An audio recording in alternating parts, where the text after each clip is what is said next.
If we were to see our Prime Minister Narendra Modi as a chemical scientist doing foreign policy experiments on its neighbors in the past 1 year, we find that Bhutan is basic or friendly in nature.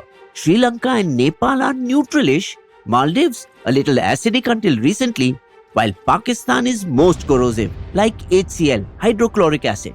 And China is a shrewd rival scientist that is luring all these countries towards itself and away from India.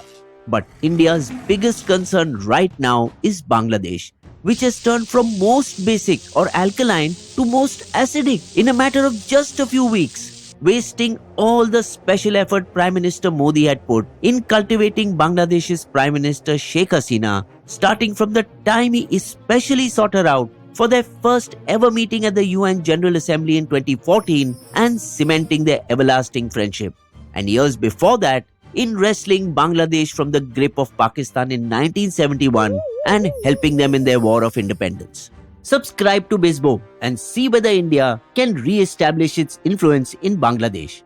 The Indian Prime Minister has a good equation with a number of country heads. But Hasina was special because she helped India's security interests by cutting support to Northeast insurgents based in her country while also protecting the minority Hindu community in Bangladesh from the wrath of resurgent Islamist forces. Unlike the previous radical regime of Khalida Zia's Bangladesh Nationalist Party, who did the exact opposite.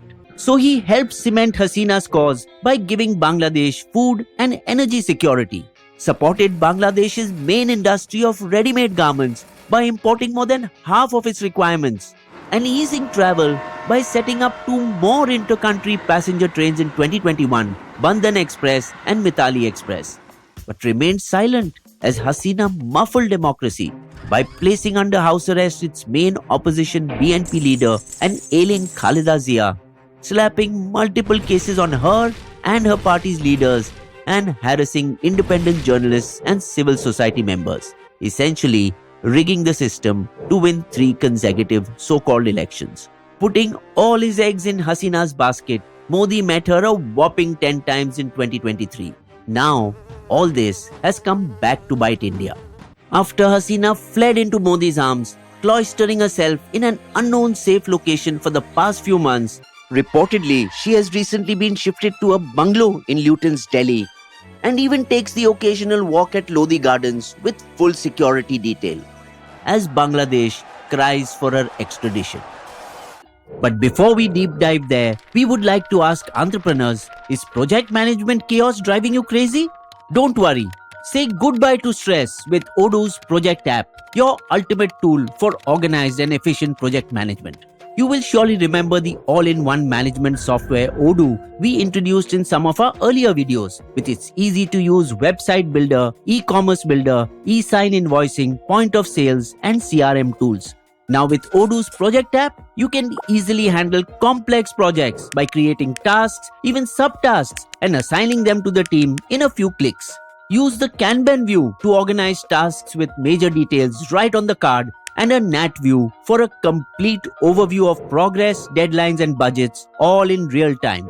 Stay on top of every detail with real-time updates, schedule meetings, send emails, and manage client communications seamlessly from one simple central interface. The coolest thing is Timesheet, from where you can track time spent by each employee on every task to properly evaluate their performance and boost productivity. The best part, Odoo's first app is free with unlimited support and lifetime hosting. So join over 12 million users worldwide. Click the link in the description and make project management a peaceful breeze with Odoo's project app today itself. Now back to how Bangladesh's upheaval has changed the political environment for India. However, more than China, it is Pakistan that has filled the political vacuum, junking the nation's founding father, hero of the 1971 War of Independence, Sheikh Mujibur Rehman, and calling to replace him with Muhammad Ali Jinnah. Imposing Urdu on the proud Bengalis, Term head, Nobel Peace Prize laureate Muhammad Yunus's 16-member cabinet includes people affiliated to the Bangladesh Nationalist Party and a few who lean towards Jamaat-e-Islami, a pro-Pakistan Islamist group which has deep connections with Pakistan's ISI. under whose influence it has freed the chief of a terrorist outfit affiliated to Al-Qaeda. So clearly has Bangladesh gone out of India's ambit that Yunus tries to reconcile his citizens with Pakistan's 1971 genocide, where hundreds of thousands of Bangladeshis were slaughtered by the Pakistani army, doing exactly the opposite of Hasina and even Khalida Zia, both of whom kept ties lukewarm with Pakistan, even buying arms from them as a means of strengthening relationships, though it is China that is its largest supplier, which is another country India now has to worry about that will surely sweep in with some massive project or the other. Already it is financing the expansion of Mongla port, which it has access to in addition to Chittagong, and offered Bangladesh to manage and restore the Tista River, which originates in India's North Sikkim.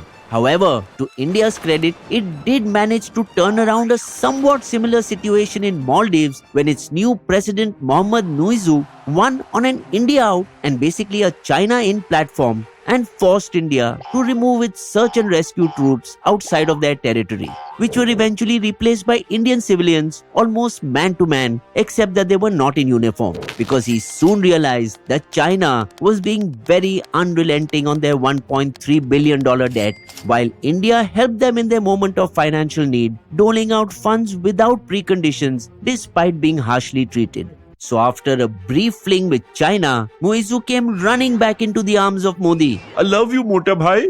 Meanwhile, the only other Hindu nation, Nepal, whose current government is an alliance of two communist parties, leans more towards communist China, despite its Prime Minister Khadga Prasad Sharma Oli, aka KP Oli, being a Hindu Brahmin. His government unilaterally produced a new official map of Nepal and 100 rupee note showing the disputed territories of Kalapani, Lipu Lake and Limpia Dhuria on India's Uttarakhand border as part of its territory, and accepted so much investment from China that it surpassed India to become the largest investor in Nepal with a number of projects. Basically, it is trying to benefit by playing India off against China, unlike Sri Lanka, who is trying to equally please both nations. Recently in August, they allowed Indian and Chinese warships to dock in Colombo on the very same morning. And even its new president, Anurag Kumara Dasanaike, a firebrand Marxist leader with a long history of anti-India tirade, is humble enough to acknowledge India's assistance of $4 billion